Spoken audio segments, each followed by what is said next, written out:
우리나라에도 큰 인기를 끌었던 미국의 드라마가 있습니다. 왕좌의 게임이라는 드라마가 있는데요. 조지 R.R. 마틴이라는 이 소설가의 얼음과 불의 노래라는 소설을 원작으로 2011년에 미국의 HBO 방송국이 방영을 했던 초대형 블록버스터 드라마. 회당 제작비가 우리나라 돈으로 약 170억 원. 어마어마하죠. 우리나라에도 이것이 굉장히 많은 인기를 끌었는데요. 벌써 방영을 시작한 지가 10년 전입니다. 시간이 정말 빠르죠. 이 드라마의 저 주인공이 앉아있는 뒤에는 저 의자, 저것을 주목해 보십시오. 저게요, 이 드라마의 배경이 되는 철 왕좌입니다. 아이언 스론이라 불리는 철 왕좌인데요. 이 드라마의 내용은 이래요. 7개의 왕국이 있는데 그 왕국을 다스리는 여러 영주들이 있습니다. 그들 가운데 치열한 전쟁과 싸움이 벌어지는데 목적은 단 하나, 누가 저 철 왕좌를 차지할 것인가. 저 왕좌에 앉는 사람은 7개의 모든 왕국을 다스리는 주인이 되고 나머지 영주들은 그를 섬기는 종이 되기 때문에 수단과 방법을 가리지 않고 저 왕좌에 앉으려 하는 그 내용, 바로 왕좌의 게임이죠. 지난주에 미국의 바이든 대통령 취임식이 있었어요. 그때 그 미국 민주당 경선에서 패배하였던 버니 샌더스 참석을 했는데요. 다른 모든 유력한 정치인들이 정장을 입고 격식을 갖춘 옷차림으로 참석한 것에 비해 이분이 연세가 지금 80인데요. 굉장히 프리한 복장으로 참석을 하셨어요. 날씨가 추운데 무슨 정장이냐? 나는 내 길을 가련다. 사람들이 이 모습을 보고 와, 샌더스 멋있다, 진정한 왕이다 해서 철 왕좌에 앉혀드렸어요. 이런 식으로 이 철 왕좌, 누가 왕좌에 앉을 것인가, 굉장히 중요한 문제인 것 같습니다. 이처럼 가장 높은 자리, 바로 주인의 자리에 앉으려는 치열한 다툼은 드라마에서뿐만 아니라 우리 현실에서도 치열하게 벌어지고 있죠. 한 학생이 버스를 탔습니다. 요즘 버스 타시면은 한 사람이 앉는 자리가 있고 또 두 사람이 앉을 수 있는 자리가 있잖아요. 웬 초등학교 한 5, 6학년 정도 돼 보이는 초등학생이 2명이 앉는 자리를 한가운데 다리를 쭉 벌리고 앉아가지고 가고 있는 거예요. 그래서 이 친구가 초등학생 되게 거만하네 라고 생각을 하면서 그 뒤에 앉아가지고 얘는 버스가 자기 안방이라고 생각하나? 이렇게 생각하면서 가고 있었어요. 이제 버스에 하나 둘씩 손님이 타고 이제 자리가 다 채워졌습니다. 그때 키가 180이 넘는 대학생이 버스에 탔어요. 보니까 자리가 없어요. 유일하게 앉을 수 있는 자리가 바로 그 초등학생 옆자리였죠. 그래서 자리를 비집고 들어가 앉으니 초등학생이 자리를 뺏기지 않으려고 다리를 계속 더 쭉 벌립니다. 그러자 건방지게 느낀 대학생이 요놈 봐라 하면서 자기도 다리를 벌리기 시작했어요. 난데없이 자리 뺏기 쟁탈전이 벌어진 거죠. 그래서 한 2분간을 열심히 서로 자리를 확보하려고 애를 쓰다가 누가 이겼겠어요? 당연히 대학생이 이겼겠죠. 버티다가 결국 버티지 못한 초등학생이 눈물을 글썽이면서 이렇게 말했습니다.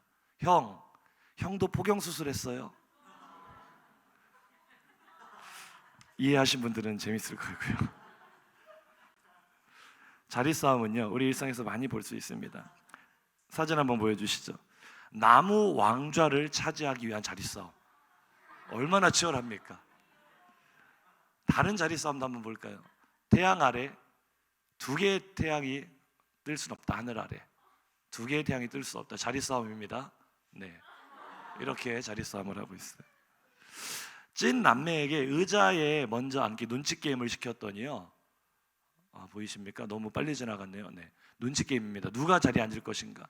여동생이 눈치를 봐서 앉으려고 하는 순간에 이렇게 자리를 차지하기 위한 싸움이 치열합니다. 우리는 서로 더 좋은 자리, 더 높은 자리를 차지하려고 열심히 인생을 살아가죠. 세상에서도 남들보다 더 높은 자리, 더 좋은 자리에 앉는 것을 인생의 성공이다 라고 생각하는 사람들이 많습니다. 예수님 당시에 바리새인들이 바로 그런 사람들이었죠. 바리새파, 예수님 당시에 사두개파와 에스네파와 함께 유대인의 3대 당파 중 하나였는데, 이 바리새파의 특징은 율법을 아주 엄격하게 지키는 사람들이었어요. 이 사람들은 모세의 오경만 지킨 것이 아니라 구약의 모든 선지자들의 말씀을 다 지켰습니다. 뿐만 아니라 장로들의 유전, 이 전통으로 내려오는 수많은 세부 항목까지도 완벽하게 지키는 것을 삶의 목적으로 여기는 사람들이었어요. 그래서 이 바리새인, 원어로 보면은 파리사이오스, 이 단어의 뜻 자체가 분리된 사람들, 구별된 사람들, 이런 뜻이에요. 그 바리새인들은요, 바리새인끼리만 사람 취급을 했어요. 자기들끼리 부르는 용어가 하베림이었습니다. 하베림, 이거는 우리끼리만 동료다, 이런 뜻이에요. 나머지 사람들은요 다 뭐라고 했냐면 땅의 백성들, 바리새인 외의 모든 사람들은 땅의 백성이라 칭하면서 그들은 율법을 알지도 못하는 자들이다, 그렇게 멸시를 했어요.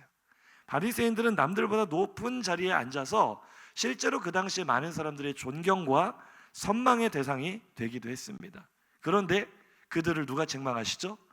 예수님께서 이 외식하는 자들아, 그들의 형식적인 종교 행위와 위선을 책망하셨죠. 성경을 읽으실 때 서기관들이라고 나오면은 그들은 바리새인 그룹이라고 보시면 됩니다. 바리새인 그룹이 주로 서기관들이었고 사두개인 그룹이 주로 제사장들이었다, 이렇게 보시면 되거든요. 바리새인들에게, 서기관들에게 예수님이 이런 말씀을 하셨어요. 누가복음 20장 46절 이하입니다. 시작. 긴 옷을 입고 다니는 것을 원하며 시장에서 문안받는 것과 회당의 높은 자리와 잔치의 윗자리를 좋아하는 서기관들을 삼가라. 그들은 과부의 가산을 삼키며 외식으로 길게 기도하니 그들이 더 엄중한 심판을 받으리라 하시니라. 아멘. 다른 사람들은 바리새인들 대단하다 존경하고 그 앞에서 머리를 숙이는데 예수님은 위선자들이다, 그들을 책망하시니까 바리새인들이 예수님을 좋아할 리가 있겠어요, 없겠어요? 당연히 예수님을 싫어했겠죠. 예수님은 자신들이 지켜오고 있는 전통을 다 허물어뜨리는 위험 요인 1순위였어요. 바리새인들에게 예수님은 제거 대상 1순위였습니다. 사이가 아주 좋지 않았죠. 자신들의 기득권을 빼앗으려는 적군으로 간주가 되는 거예요, 바리새인들 입장에서는. 그런데 그런 험악한 분위기 속에서 오늘 한 바리새인이 예수님을 자신의 집에 식사 자리에 초대를 합니다. 오늘 본문 36절입니다. 시작. 한 바리새인이 예수께 자기와 함께 잡수시기를 청하니 이에 바리새인의 집에 들어가 앉으셨을 때, 자, 조금 전에 제가 바리새인과 예수님의 그 당시에 있었던 굉장히 대립 관계를 말씀을 드렸는데 이상하지 않습니까? 왜 예수님을 자기의 집에 식사 자리에 초청을 하겠어요? 좀 극단적으로 생각해 보면은 예수님을 독살하려고 그런 건 아닐까? 물론 그 정도까지는 아니겠지만 최소한 이 바리새인이 예수님을 호의로, 좋은 마음으로 초청한 것 같지는 않아요. 왜냐하면 만약에 이 사람이 정말로 예수님을 존경하고 예수님께 어떤 가르침을 받으며 이런 깊은 대화를 나누기 위한 목적으로 초청을 했더라면 조금 더 개인적이고 조금 더 이 제한된 자리로 예수님을 초청했을 거예요. 예를 들면 저녁 식사라든지. 그런데 이 자리는 점심 식사로 보입니다. 유대인들의 점심 식사의 특징은요, 누구든지 이 잔치를 베풀 수가 있는데 초청장이 필요가 없습니다. 초대받지 않은 사람들 누구든지 오찬이 베풀어진 집에 들어가서 앉아 있을 수 있어요.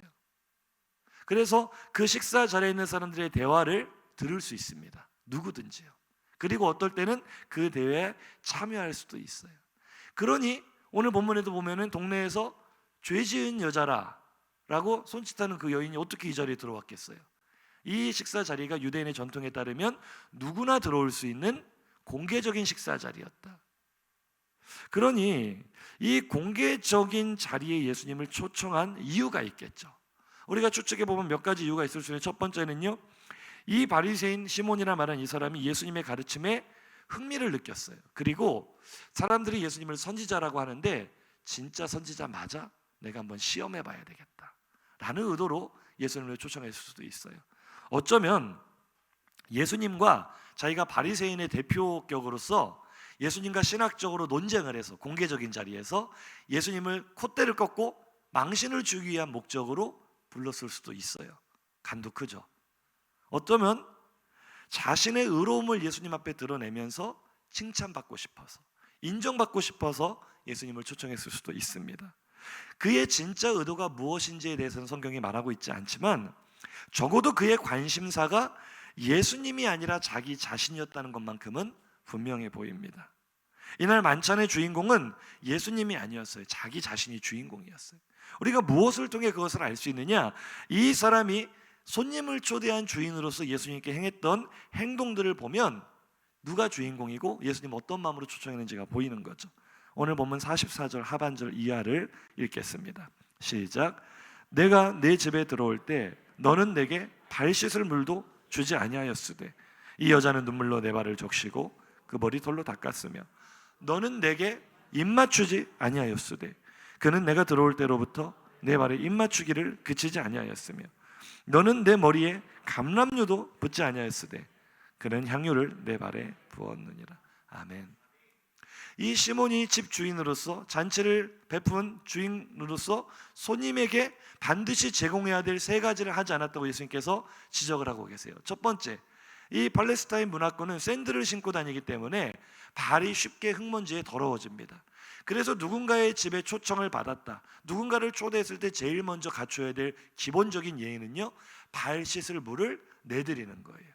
우리가 마치 집에 들어가면 제일 먼저 요즘 코로나 때문에 손 씻기를 잘하고 있잖아요. 손님이 와도 제일 먼저 손을 씻을 수 있도록 화장실로 이렇게 안내를 해드리잖아요. 마찬가지로 이 문화권에서는 손님이 들어오시면 발 씻을 물을 내드려야 돼요. 이건 뭐 부자든 가난한 사람이든 반드시 그렇게 하는 것이 예의입니다. 조금 더 격식을 갖춘 자리라면, 조금 더 부유한 집이라면 물만 내드리는 것이 아니라 하인을 같이 보내서 하인들이 발을 씻겨드릴 수 있도록 하는 것이 당시의 기본적인 관례였어요. 그런데 시몬은 했어요, 안 했어요? 기본적인 예의를 갖추고 있지 않아요. 그 다음 두 번째, 우리가 오랜만에 사람들을 만나면 어떻게 인사를 하죠? 악수를 합니다. 유대 문화권에서는요, 서로 목을 어긋맞춰서 입맞춤을 합니다. 이게 인사예요. 샬롬 하면서 입맞춤. 그래서 바울 사도도 이 서신을 쓸 때 너희가 서로 사랑함으로 입맞추며 문안한다, 이런 표현을 많이 쓰잖아요. 입맞춤은 안녕하세요, 잘 오셨습니다, 이런 인사거든요. 그런데 시몬은 예수님을 손님으로 초대해놓고도 입맞춤이 있어요, 없어요? 인사조차 하지 않아요.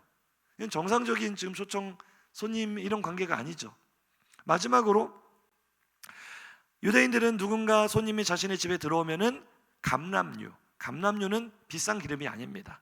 그저 흔한 기름이지만 그 손님의 머리에 감람류를 적셔주면서 환영의 뜻을 보이는 거예요. 축복한다는 뜻을 보이는 거예요.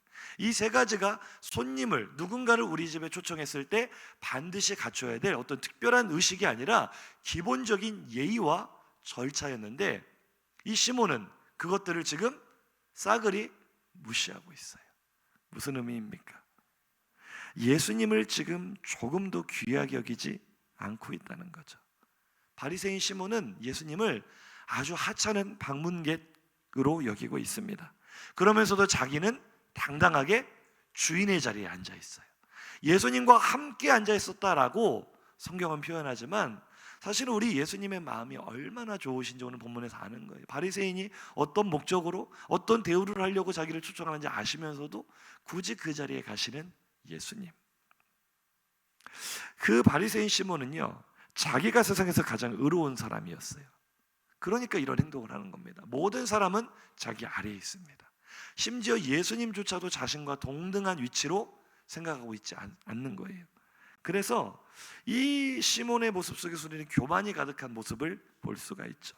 모든 것을 자신의 기준에서 생각하고 판단하며 비판하는 이 시몬의 모습을 통해 우리는 그가 어떠한 자리에 앉아 있는지를 알 수가 있습니다. 이 시몬의 마음 상태를 보여주는 구절이 오늘 본문 39절이거든요. 39절 앞에 어떤 사건이 있었습니까? 공개적인 식사 자리였기 때문에 이 사람 저 사람 들어오는데 그 동네에서 죄 지은 여인이라 불리는 유명했던 것 같아요. 그 여자가 들어와서 예수님의 발에 눈물을 흘리고 머리카락으로 그 발을 닦고 또 입 맞추고 향유를 붓는 이런 행동들이 벌어지는 것을 보면서 시몬은 그 모습을 바라보며 이런 마음속으로 이런 생각을 했습니다. 39절 시작. 예수를 청한 바리새인이 그것을 보고 마음에 이르되 이 사람이 만일 선지자라면 자기를 만지는 이 여자가 누구며 어떠한 자 곧 죄인인 줄을 알았으리라 하거늘. 아멘. 우리가 요즘 호두까기 인형이 아니라 모두까기 인형이라는 말을 쓰죠. 이 바리새인 시몬이 그런 사람이었어요. 예수님도 비판하고 이 여인도 비판하고, 그의 마음속에는 정죄와 비판이 가득했어요. 저 죄 지은 여인, 저 못 쓸 여자, 저 아주 더러운 여자, 이런 편견이 그의 속에 가득히 있었고요. 그 여자를 아주 우습게 여기고 무시하는 마음이 있었죠. 뿐만 아니라 그 여인의 행동을 제지하지 않으시는 예수님을 마음속으로 깔보면서, 아이고 내가 선지자인 줄 알고 초청했는데 가짜네, 이거 뭐 누군지 알아보지도 못하고, 이 사람이 진짜 선지자라면 이 여인이 어떠한 얼마나 더러운 여인인지를 알고 하지 못하도록 제지하거나 쫓아냈을 텐데, 가만히 있는 것을 보니 예수도 아니다, 가짜다. 순간적으로 그의 마음속에는 두 사람을 모두 비판하고 조롱하고 멸시하는, 비웃는 아주 악한 마음이 들어와 있었죠. 정말로 그가 편협한 바리새인의 사고방식을 가지고 있었기 때문에, 만약에 여인은 조금 내가 워낙에 듣는 소문도 있고 해서 여인을 좀 얕잡아 봤다 할지라도, 그가 진짜로 예수님을 존중했더라면 자기라도 나서서 제지할 수 있는 거잖아요. 그런데 그는 오히려 이 모든 상황을 즐기고 있어요. 자기는 아주 높은 오만한 자의 자리에 앉아서 모든 것을 판단하고 평가하고 비난하고 정죄하면서 즐기고 있어요. 얼마나 오만한 모습입니까? 시편 1편 1절 한번 읽어보시죠. 시작. 복 있는 사람은 악인들의 꾀를 따르지 아니하며 죄인들의 길에 서지 아니하며 오만한 자들의 자리에 앉지 아니하고. 아멘. 이 말씀을 따라 보면 바리새인 시몬은 복 있는 사람은 아니었던 것 같아요. 굉장히 오만한 자의 자리에 앉아 있습니다. 스스로 모든 것을 판단하고 정죄하는 왕의 자리, 스스로 왕관을 쓰고 왕좌에 앉아 있는 오만한 자의 전형, 이 시몬, 바리새인 시몬. 성경은 이런 자들을 향해 무엇이라고 권면하십니까? 야고보서 4장 10절 이하입니다. 시작. 주 앞에서 낮추라. 그리하면 주께서 너희를 높이시리라. 형제들아, 서로 비방하지 말라. 형제를 비방하는 자나 형제를 판단하는 자는 곧 율법을 비방하고 율법을 판단하는 것이라. 네가 만일 율법을 판단하면 율법의 준행자가 아니요 재판관이로다. 입법자와 재판관은 오직 한 분이시니 능히 구원하기도 하시며 멸하기도 하시느니라. 너는 누구이기에 이웃을 판단하느냐. 아멘. 우리 바리새인 시몬에게 한번 외쳐줍시다. 같이 한번 외치겠습니다. 너는 누구이기에 이웃을 판단하느냐. 오늘 하나님께서 우리에게도 하시는 말씀이에요. 사람을 판단하고 정죄할 수 있는 것은 오직 하나님 한 분밖에 없는데, 도대체 네 정체가 뭐냐? 너는 누구인데 왕도 아니면서 스스로 왕관을 쓰고 왕좌에 앉아서 모든 사람을 판단하고 비난하고 정죄하는 자리에 앉아 있느냐? 우리에게 물으시는 거예요. 오늘날 정말 많은 사람들이 자기 자신의 왕좌에 앉아 스스로의 인생을 좌지우지하고 있습니다. 다른 사람을 마음껏 판단하고 정죄하며 무시하며 살아갑니다. 하나님을 모르는 세상 사람들이야 그럴 수 있다 하지만, 교회 안에서 우리들의 모습은 어떻습니까? 바리새인 시몬처럼 주님을 푸대접하고 밖에 세워놓은 채 나 스스로는 높은 오만한 자리에 앉아서 모든 것을 판단하고 있지는 않습니까? 한번 인사해 보시죠. 혹시 지금 설교를 평가하고 계십니까? 우리 화평교회는 그런 분이 한 분도 없는 줄로 믿습니다. 근데 가끔 다른 교회는 그런 분들이 계시더라고요. 목사님, 오늘 제 점수는요? 몇 점입니다. 성가대가 찬양하면 그 평가하고요. 장로님의 기도를 평가하고요. 다른 성도들의 헌신과 봉사하는 모습들을 평가하면서 저 사람은 어떻대? 저 사람은 어떻대? 마음대로 정죄하고 판단하는 모습들 우리 안에는 없습니까? 이 코로나 시대에 교회가 잘하네 잘못하네 비판하면서, 예배를 드려야 하네 말아야 되네 설왕설래하면서 우리가 모든 것을 판단하고 있는 스스로 오만한 자의 왕좌에 앉아있는 모습은 아닙니까? 오늘 이 오만한 자리에 앉아있던 시몬의 모습과는 대조적으로 이 죄지은 여인이라 불리던 이 여인의 자리는 어디였습니까? 본문 38절입니다. 시작. 예수의 뒤로 그 발 곁에 서서 울며 눈물로 그 발을 적시고 자기 머리털로 닦고 그 발에 입 맞추고 향유를 부으니. 아멘. 주님은요 우리처럼 의자에 앉아 계신 게 아니라 유대인의 식사 규례에 따라 왼팔을 식탁에 기대고 비스듬히 누워 계셨을 거예요. 옆으로 누워 있는 모습을 생각하시면 이해가 빠릅니다. 그런데 이 여인은 감히 주님 앞이나 주님 옆으로 가까이 다가오지를 못했어요. 그저 주님이 비스듬히 누워 계시는 그 뒤로 주님의 발치에 가만히 서 있을 뿐이었어요. 그리고 그녀가 결국 선택하고 앉은 자리는 주님의 발 아래였습니다. 자신의 눈물로 주님의 발을 적시고 머리털로 닦고 그 발에 입 맞출 수 있는 자세, 가장 낮은 종의 자리, 발을 씻겨드리는 것은 종이 하는 일이라 그랬잖아요. 더구나 이 여인은 자신의 눈물로 주님의 발을 씻겨드리니 종보다 더 낮은 자리로 자진해서 내려간 것이죠. 향유는 이 시몬이 예수님께 발라드리지 않았던 감람유와는 비교할 수 없을 정도로 아주 값비싼 당시의 사치품이었습니다. 다른 복음서에서는 이 향유 한 나드, 한 근, 이 한 옥합의 가격이 300데나리온이었다. 한 데나리온이 당시 노동자의 하루 품삯이었으니까요. 오늘 우리로 환산하자면 1년 연봉, 일반 직장인의 1년 연봉에 해당하는 어마어마하게 비싼, 오늘 우리로 치자면 수천만 원의 가치를 가진 것이 이 향유였어요. 그런데 이 여인이 죄가 많은 여인이었다 말하는 것을 보아서는 또 머리를 풀어 헤치는 모습을 우리가 상상해 볼 수 있잖아요. 당시의 율법을 준수하는 귀부인들은 다 머리를 가리는 무엇인가를 쓰고 다녔습니다. 그러니 우리가 성경을 통해 유추할 수 있는 것은 이 여인은 신분이 높은 귀부인도 아니었고 다른 사람들에게 어떻게 보면 손가락질을 당하는 죄인이다, 손가락질을 당하는 좀 낮은 신분의 사람이었던 것 같아요. 그러면 이 여인이 어떻게 그렇게 값비싼 향유 옥합을 가지고 있을 수 있었겠는가? 이 여인의 죄가 무엇이었는지는 분명히 알 수 없으나 어쩌면 이 향유는 이 여인이 평생토록 떳떳하지 못한 일을 하면서 벌어들인 자신의 전 재산이었을 수도 있습니다.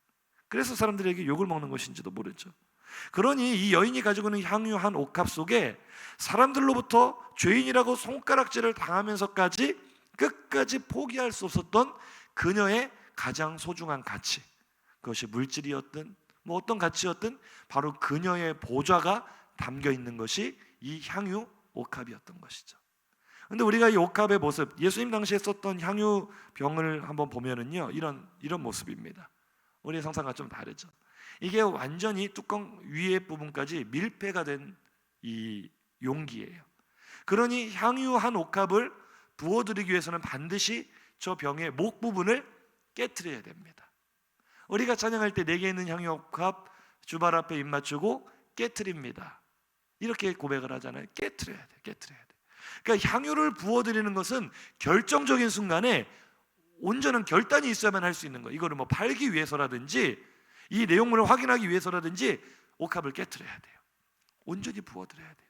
그러니 지금 이 여인이 주님 앞에 향유를 깨트렸다는 것은 지금까지 자신이 사람들에게 욕을 먹으면서까지 끝까지 붙들고 있었던 자신의 최고의 가치, 최고의 자리, 자신의 보좌가 담긴 이 향유를 포기하고 내려오겠다는 믿음의 결단이었던 것이죠.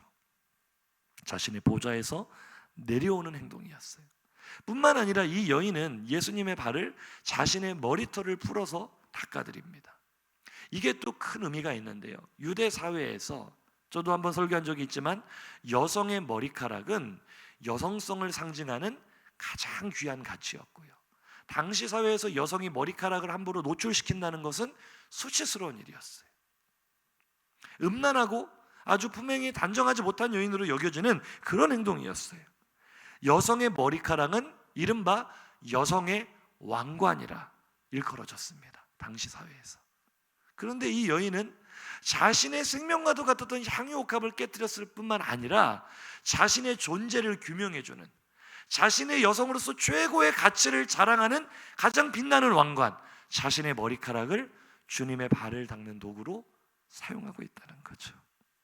이 여인은 왜 자신의 보좌와 왕관을 포기하면서까지 주님께는 뜨거운 사랑을 고백하는 것일까?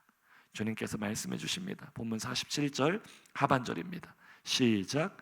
이는 그의 사랑함이 많음이라. 사함을 받은 일이 적은 자는 적게 사랑하느니라. 아멘.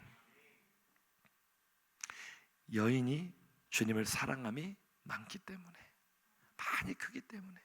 무슨 얘기입니까? 이 여인은요, 분명히 전에 주님을 만난 적이 있어요. 주님께 큰 은혜를 받은 경험이 있는 여인이에요.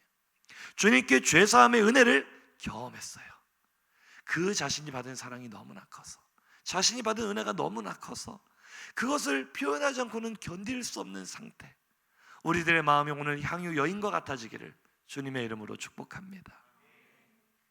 어떤 사랑일까? 우리가 다 추측할 수는 없지만 오늘 바리새인 시몬의 집에 초청당하시는 예수님의 모습을 보면 그녀가 깨달았을 사랑의 크기를 가늠할 수 있습니다. 자신에게 모욕을 주기 위해, 어쩌면 자신을 평가하고 판단하기 위해 부르는 시몬의 초청에도 응하시는 예수 그리스도. 잡히시기 전날 밤, 마지막 만찬, 최후의 만찬을 제자들과 나누시면서 세상에 있는 자기 사람들을 사랑하시되 끝까지 사랑하시니라 요한이 기록할 만큼 제자들의 발을 씻어주시는 예수님의 그 사랑, 그 자리에는 가룟 유다도 있었어요. 불과 몇 시간 후에 자신을 팔아넘길 배신자 가룟 유다의 발도 아시면서도 씻어주시는 예수님의 사랑. 이 여인은 오늘 본문이 말하는 것처럼 모든 사람이 죄인이라고 손가락질하는 여인이었어요. 수치와 모욕 가운데 살아가는 여인이었어요. 그런 여인에게 다가오신 예수님은 아무도 알아주지 않는 그 여인의 깊은 심령을 어루만져 주시며 내가 너의 죄를 사하노라, 그녀의 죄를 용서해 주신 줄로 믿습니다. 그래서 시몬에게 500데나리온 빚진 자와 50데나리온 빚진 자 이야기를 하시는 거잖아요. 이 여인은 500데나리온 빚을 탕감받은 감사가 있는 여인이라는 뜻이에요. 그런 은혜를 경험한 여인이라는 뜻이에요. 신앙생활이 무엇입니까? 예수님께 받은 은혜 때문에 내가 이 사랑을 표현하지 않고는 견딜 수가 없는데, 주님께 표현할 수 있는 최고의 사랑이 무엇이냐? 내가 스스로 앉아 있었던 오만한 자리에서 내려오는 거예요. 왕의 자리에서 내가 내려오는 거예요. 나의 왕관을 벗어드리는 거예요. 그것을 주님의 발 앞에 내려놓는 거예요. 이것이 최고의 사랑이라는 것을 깨달은 그 표현, 그것이 물질이 될 수 있죠. 자신의 명예나 권력이 될 수 있겠죠. 자신이 가장 소중하게 생각했던 가치, 여인에게는 향유 옥합, 우리의 향유 옥합은 무엇입니까? 그것을 내려놓는 것이 주님을 향한 가장 큰 사랑임을 믿습니다. 우리도 주님께 이런 죄사함의 은혜 받지 않았습니까? 구원의 은혜 경험하지 않으셨습니까? 오늘 예배 자리에 어떤 마음으로 나오셨어요? 우리의 마음이 향유 여인과 같기를 주님의 이름으로 축복합니다. 내가 여전히 왕좌에 앉아있다면 겸손히 내려오셔서 주님 여기 앉으십시오, 주님을 초청하는 우리의 예배가 되기를 주님의 이름으로 축복합니다. 그런데요, 제가 오늘 말씀을 묵상하면서 정말 큰 은혜를 받은 구절이 있는데요, 오늘 이 여인이 예수님의 발 앞에 눈물로 꿇어 엎드려 가장 낮은 종의 자리로 내려가서 주님을 섬기는 모습 감동적인데요, 주님께 받은 사랑이 너무 크기 때문이었겠죠. 주님께 받은 은혜를 갚을 길이 없기 때문에 이렇게 했던 것이겠죠. 하지만 또 다른 이유가 있는 것 같아요.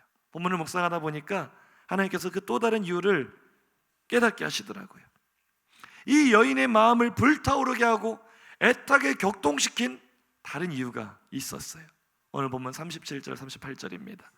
색깔 잘 보시면서 읽어보세요. 시작. 그 동네에 죄를 지은 한 여자가 있어 예수께서 바리새인의 집에 앉아 계심을 알고 향유 담은 옥합을 가지고 와서 예수의 뒤 눈물로 그 발을 적시고 자기 머리털로 닦고 그 발에 입 맞추고 향유를 부으니. 아멘. 여인의 행동을 한번 보십시오. 계산된 행동이라고 보기는 좀 어렵죠. 정말 주님의 발을 닦아드리기 위한 의도로 다가간 것이라면 수건이라든지 물통이라든지 뭔가 준비물이 좀 더 있어야 되겠죠. 이 여인의 행동은 오늘 계산된 행동이 아니고 준비된 행동이 아니고 어떤 면에서는 다분히 즉흥적이고 충동적으로 보입니다. 왜 이런 결단을 내렸을까? 여인은요, 어쩌면 주님께 받은 은혜가 너무나 크고 사랑이 커서 자신의 보좌와도 같고 왕관과도 같은 향유 옥합을 주님께 드리고자, 자신의 전부를 주님께 드리고자 그것을 가지고 우리 동네에 오셨다는 소문을 듣고 바리새인 시몬의 집에 오셨다는 소문을 듣고 내가 분명히 그 자리에 가면 사람들에게 욕을 먹겠지 알았지만, 사람들이 나를 손가락질하겠지, 나에게 또 등 뒤에서 수군거리며 죄 많은 여인이라 하겠지 알았지만, 내가 주님께 받은 사랑의 크기가 너무나 크기 때문에 이것이라도 드리고 싶어서 아마 그 향유 옥합을 품에 소중히 끌어안고 그 자리에 참석했을 거예요. 그때 여인은 보았습니다. 바리새인 시몬과 아마 그 주변에 수많은 바리새인들이 있었겠죠. 그들이 예수님을 모욕하는 장면을 본 거예요. 예수님에게 기본적인 손님으로 대접도 하지 않고 아주 지나가는 거린에게도 그렇게 해서는 안 되는 푸대접 중에 최악의 푸대접을 하면서 우리 주님을 욕보이는 장면을 본 순간 여인의 가슴 속에 뜨거운 불이 타올랐어요. 그 모습을 바라보는 순간 그녀의 눈에 뜨거운 눈물이 흐르기 시작합니다. 그 눈물이 예수님의 발등에 떨어져 주님의 발을 적셨겠죠. 나는 옷자락조차 만지기 황송한 내 사랑하는 주님을 모욕하고 함부로 대하는 저들의 모습에 분노와 애통함이 섞여서 그녀는 부끄러움도 모른 채 주님의 발 아래 엎드렸어요. 그 이후에 이 여인의 행동은요, 이 여인의 신앙 고백입니다. 저는 그 여인의 신앙 고백이 들리는 것 같아서 말씀 묵상하는데, 저들이 내 사랑하는 주님께 발 씻을 물조차 내주지 않는다면 나는 내 눈물로 주님의 발을 적시고 나의 왕관, 나의 머리카락으로 주님의 발을 닦아드리리. 저들이 내 사랑하는 주님의 얼굴에 입 맞추지 않는다면 나는 주님의 발에 입을 맞추리. 저들이 내 사랑하는 주님의 머리에 싸구려 감람유조차 부어드리지 않는다면 나는 내 주님의 발에 가장 귀한 향유를 부어드리리. 주님을 함부로 판단하고 비판하고 정죄하고 모욕하는 그 자리에서 주님을 향한 가장 깊은 사랑 고백이 조용히 퍼지고 있었습니다. 사랑하는 성도님들, 우리는 오늘 어떤 마음으로 이 예배 자리에 나오셨습니까? 이제 대면 예배 드려도 된다고 하니까 습관에 따라 오셨습니까? 아무런 기대 없이, 소망 없이, 갈망 없이 무미건조한 마음으로 오시진 않았습니까? 지금 세상은요, 바리새인 시몬처럼 교회에 대한 오해와 편견을 가지고 우리 사랑하는 주님을 욕보이고 있습니다. 그들은 스스로 오만한 자의 자리에 앉아서 모든 것을 판단하고 교회의 문을 열어야 된다든지 교회를 폐쇄시켜야 된다든지 자기들 마음대로 갑론을박을 벌이고 있습니다. 우리가 살아가는 세상은 바로 그렇게 오만한 왕좌에 앉아 우리를 판단하고 주님을 모욕하는 자들이 가득한 세상입니다. 성경 우리에게 이렇게 말하고 있습니다. 요한계시록 2장 13절입니다. 시작. 네가 어디에 사는지를 내가 아노니 거기는 사탄의 권좌가 있는 데라. 오늘 우리의 삶이 왕좌의 게임이 진행 중이라는 사실을 아십니까? 우리가 살고 있는 세상은 사탄의 권좌가 있는 죄악된 땅입니다. 마귀는요 늘 우리에게 네가 왕이 되라, 네가 왕의 자리에 앉아라, 네 마음대로 인생을 살아라, 우리를 충동하고 우리를 높여주는 것처럼 우리를 유혹하지만 사실은 내가 왕이 아니라 사탄의 권좌 아래 무릎 꿇고 그의 지배를 받는 모습이에요. 욕망의 노예가 되고 쾌락의 노예가 되고 물질의 노예가 되어서 사탄의 권좌 아래 무릎 꿇고 살아가는 이 세대 가운데 우리는 어떤 모습으로 살아야 됩니까? 지금 우리의 삶에 치열하게 벌어지고 있는 왕좌의 게임, 그 삶을 우리는 어떻게 살아야 됩니까? 내 인생 가장 높은 왕의 자리, 그 왕좌의 주인은 사탄입니까? 아니면 나입니까? 아니면 우리 주님이십니까? 요한계시록 4장 10절 11절입니다. 시작. 24 장로들이 보좌에 앉으신 이 앞에 엎드려 세세토록 살아계신 이에게 경배하고 자기의 관을 보좌 앞에 드리며 이르되 우리 주 하나님이여 영광과 존귀와 권능을 받으시는 것이 합당하오니 주께서 만물을 지으신지라. 만물이 주의 뜻대로 있었고 또 지으심을 받았나이다. 아멘. 나의 보좌, 나의 왕좌, 가장 높은 자리에 앉으실 분은 오직 살아계신 하나님, 나의 주 예수 그리스도뿐인 줄로 믿습니다. 정말 그렇게 인정하시는 분들은 아멘 하시기 바랍니다. 우리는요 두 번 다시 주님 다시 오실 때까지 두 번 다시 사탄의 권좌에 머리를 조아리지 않기를 주님의 이름으로 축복합니다. 향유 옥합이 내 삶의 목적이 되지 않기를 원합니다. 시몬처럼 바리새인의 자리가 우리 삶의 목적이 되지 않기를 바랍니다. 내 사랑하는 주님 앞에서 기꺼이 나의 왕좌를 포기하고 내려오겠습니다. 여기 앉으실 분은 주님밖에 없습니다. 나의 가장 가치 있는 왕관을 기꺼이 내어드릴 수 있는 그런 성도들 되시기를 주님의 이름으로 축복합니다. 우리 삶에 펼쳐지고 있는 왕좌의 게임을 그림으로 살펴보고 말씀을 마치겠습니다. 첫 번째 그림입니다.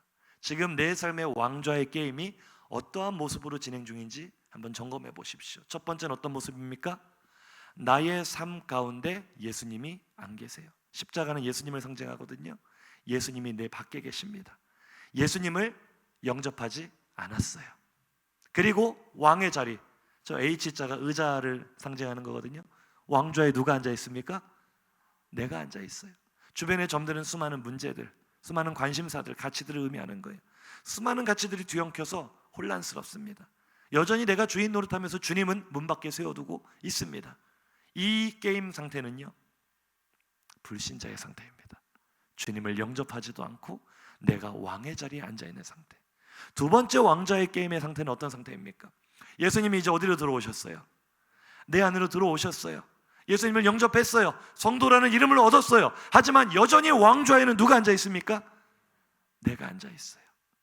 신앙 때문에 지금 이렇게 옆으로 좀 벗어나는 것 같은 것들은 내가 밀어낸 가치들이 있긴 하지만 여전히 포기하지 못한 가치들이 있고요. 여전히 내가 왕의 자리에 앉아서 모든 것을 좌지우지하고 있어요. 어떠한 상태입니까? 예수를 믿는다고 말하고는 있으나, 예배에 참여하고는 있으나 믿는 척하는 종교인의 모습입니다. 여전히 내가 내 삶을 좌지우지하는 왕좌에 내가 앉아있는 모습. 세 번째, 어떤 모습입니까? 드디어 왕의 자리에 누가 앉아 계세요? 예수님이 왕좌에 앉으시고, 나의 자리는 어디입니까? 주님의 발 아래 내려와서 주님 앞에 나의 왕관을 드리고, 주님 그 발 위에 내 입을 맞추고, 주님, 내가 따를 분은 오직 예수 그리스도뿐입니다. 세상에 아무리 주님을 욕보이고 모욕하고 수치스럽게 할지라도 주님, 내가 주님을 더 사랑하겠습니다. 내가 주님을 더 높여드리겠습니다. 나의 왕관을 벗어드리겠습니다. 고백하시면서, 이게 정말로 나는 죽고 예수로 사는 진짜 신앙인의 모습 아닐까요? 우리 왕좌의 게임에서 승리하시기를 주님의 이름으로 축복합니다. 들은 말씀 생각하시면서 결단의 찬양으로 나아가는데요, 제가 미리 찬양을 올려드리잖아요.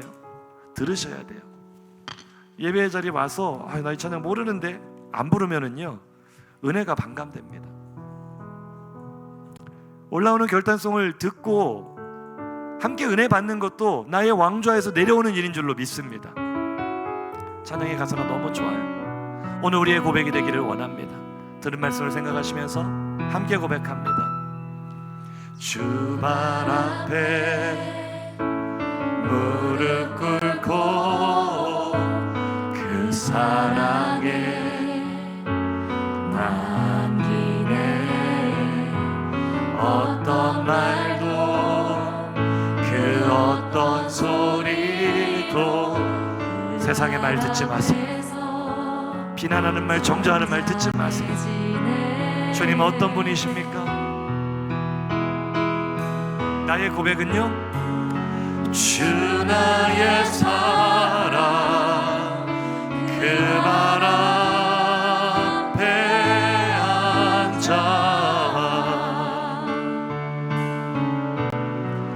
내 모든 기도는 사랑의 노래가 되네. 고백합니다.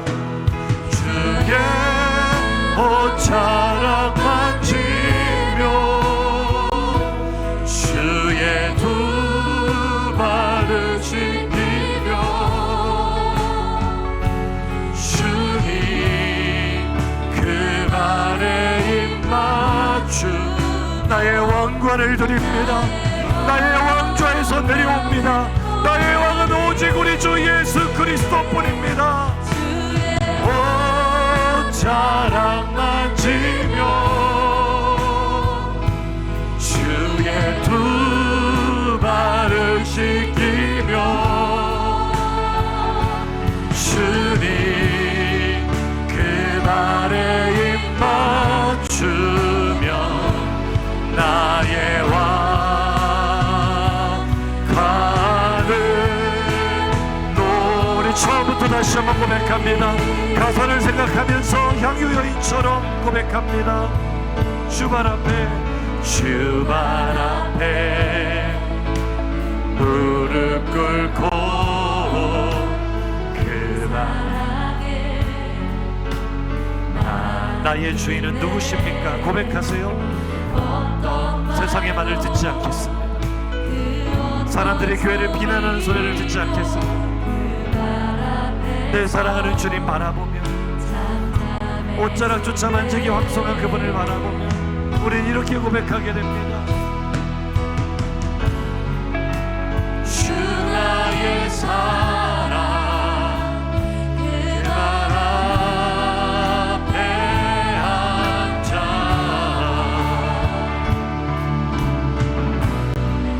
내 모든 기도를 이런 사랑의 고백이 될 것입니다. 우리 향유 여인처럼 우리 온 몸을 다하여 고백하겠습니다. 주의 옷자락 만지며 주의 두 발을 씻기며 주님 그 발에 입 맞추 나의 왕관을 내려놓겠습니다. 나의 왕좌에서 내가 스스로 내려와 나의 주 예수 그리스도만 섬기겠습니다. 자랑 만지며 주의 두 발을 씻기며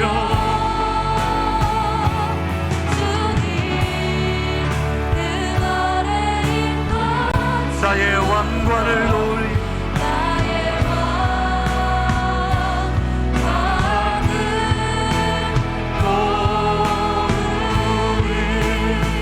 할렐루야.